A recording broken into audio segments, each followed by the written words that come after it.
Hi everyone, I'm Patricia. At 32, I built a thriving practice helping people transform their lives through nutrition, but nothing compared to the joy I felt on my wedding day 5 years ago. It was during the reception when James's grandmother, Barbara, pulled me aside. "Come here, sweetheart," she said, her eyes twinkling as she slipped off her vintage diamond ring. "This ring has been worn by the strongest women in our family for 3 generations. Now, it's your turn." I remember tearing up as she placed it on my finger. The antique setting sparkled with tiny diamonds surrounding a brilliant center stone. Martha, my mother-in-law, hugged me tightly and whispered, "Welcome to the family." Truly, everything felt perfect until James's younger sister, Susan, moved back home after her divorce 6 months ago. At the first Sunday dinner after Susan's return, I caught her staring at my ring. "That ring is absolutely gorgeous," she gushed, grabbing my hand across the dinner table. "Grandmother had such amazing taste." "Indeed she did," Martha smiled. "And Patricia takes such good care of it." But something felt off. Every Sunday dinner became an endless stream of Susan's comments about the ring. "Remember when grandmother used to let me try it on?" she'd muse. Or, "Grandmother always said I had the same delicate fingers as hers." Then came the stories. "Oh, Patricia, did I ever tell you about how grandmother promised me her jewelry collection before she passed?" she would say, her voice dripping with sweetness. She had such a special bond with her only granddaughter. Last Sunday, I was helping Martha in the kitchen when I glimpsed Susan through the doorway. She was holding my hand up to the light, supposedly admiring the ring again. But I noticed her phone in her other hand, snapping photos. Later, Martha commented with concern. "She's been asking a lot about the ring lately, claims she's just feeling nostalgic after the divorce." "I've noticed," I replied, twisting the ring nervously on my finger. "Something doesn't feel right." James dismissed my worries. "Babe, she's just going through a rough time. You know how sentimental she gets about family stuff." But I couldn't shake the uneasy feeling, the way Susan's eyes followed my every movement, the way she managed to bring up the ring in every conversation, the secret photos. It all felt calculated, like she was planning something. I just never imagined how far she'd go to get what she wanted. It all came to a head during what was supposed to be a typical Thursday evening family dinner at my in-laws. Susan cleared her throat, tapping her wine glass with a spoon. My stomach dropped at the sight of that familiar, manipulative smile. "Everyone, I have something important to share," she announced, pulling out her iPad.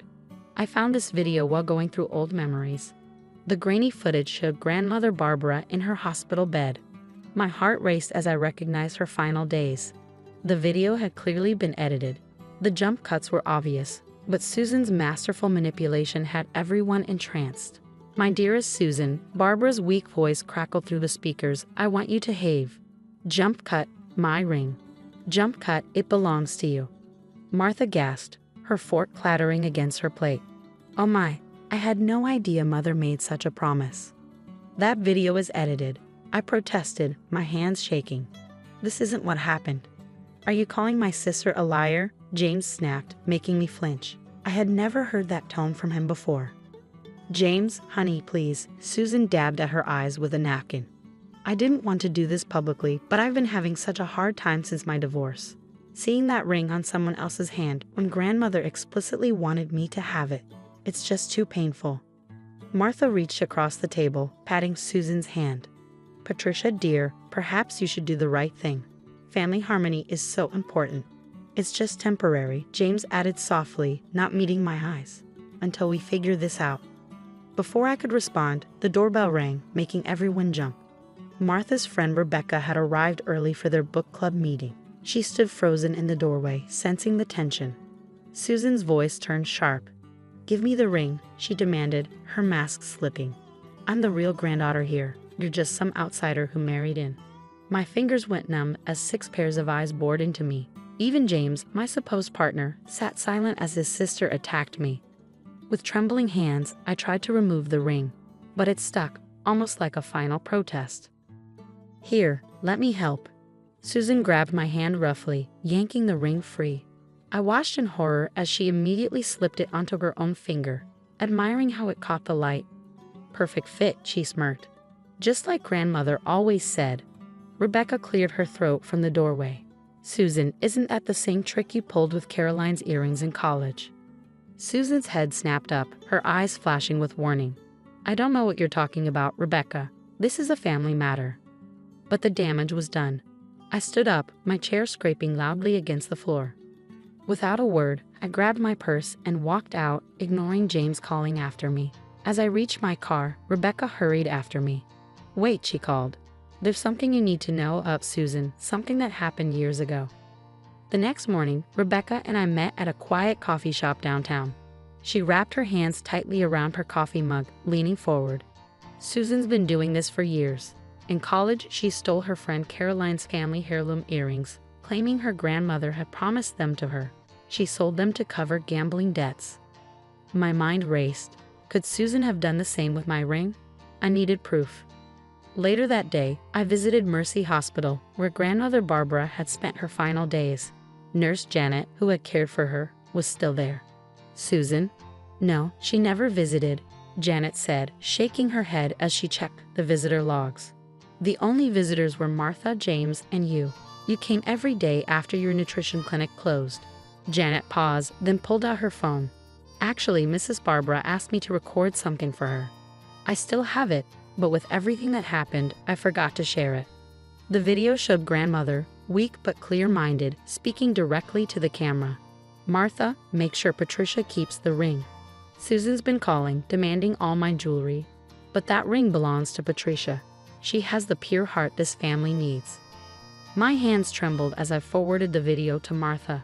Within minutes, my phone exploded with messages. Martha had discovered that Susan's deception went deeper.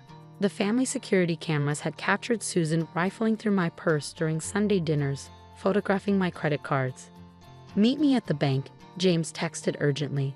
You need to see this. At the bank, James looked devastated. Susan's been forging checks from our joint account. She has massive gambling debts, liens against her house. His voice cracked. She pawned Mom's pearl necklace months ago. While James dealt with the bank, I drove past Susan's house. Through the window, I saw her gesturing angrily on the phone. The ring on her finger sparkled, but something seemed off in the way it caught the light. Then Rebecca called. I just left the jewelry store where Susan's been hanging out. The owner confirmed she sold him a diamond ring matching your description 3 days ago. What she's wearing now is a cheap replica. I found records of her selling jewelry across 3 states, each time claiming they were promised to her. The pieces fell into place.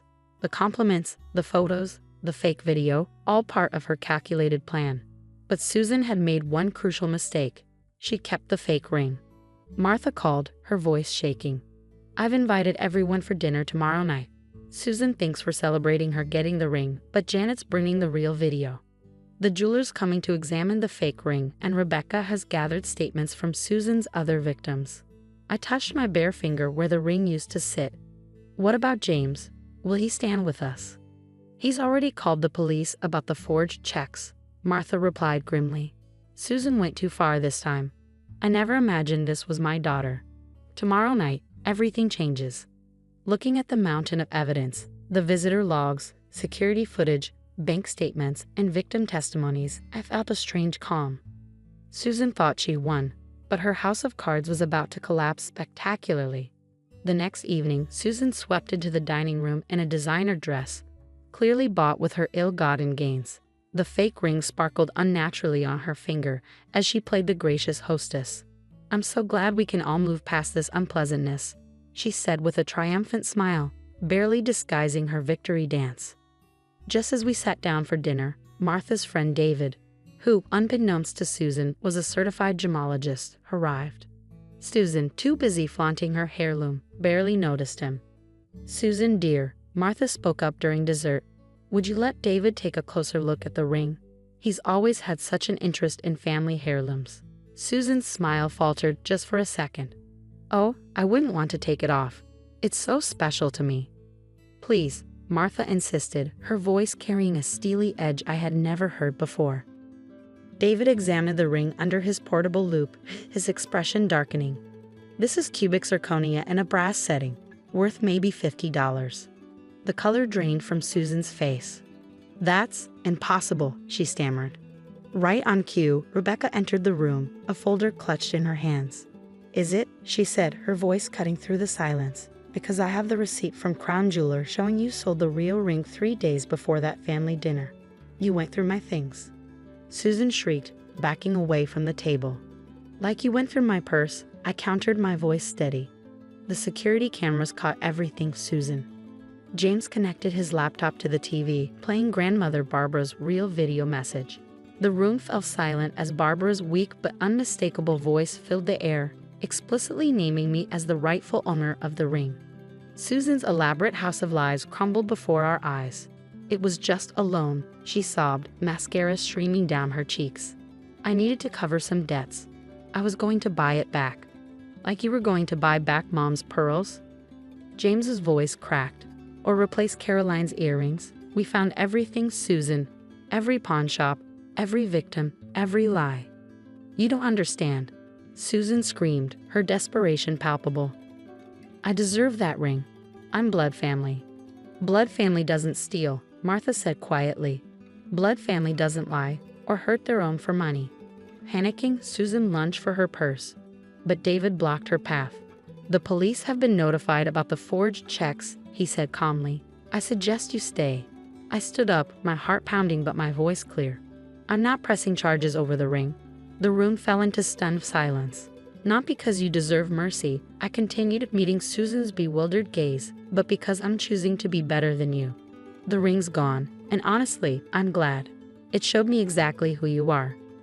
The next day, James retrieved the original ring from the pawn shop, but I handed it over to Martha for safekeeping. Some things, once broken, can't be fixed, like trust. 6 months later, Susan's gambling debts made local headlines. She had fled town, leaving behind a trail of debt and shattered relationships. I rarely saw the family anymore, except for Martha, who had become more of a mother to me than I ever imagined. On my birthday, Martha surprised me with a new ring, a simple band with a small diamond. "This represents who you truly are," she said, her eyes warm. "Strong, genuine, and impossible to fake." I wear it proudly, a reminder that family isn't about blood or inheritance. It's about truth, trust, and choosing to rise above those who try to drag you down. Have you ever forgiven someone who deliberately humiliated you in front of your family? Would you have pressed charges against Susan, or do you agree with my decision to take the high road? Sometimes the best revenge is showing others that their toxicity can't break you. Share your thoughts in the comments below.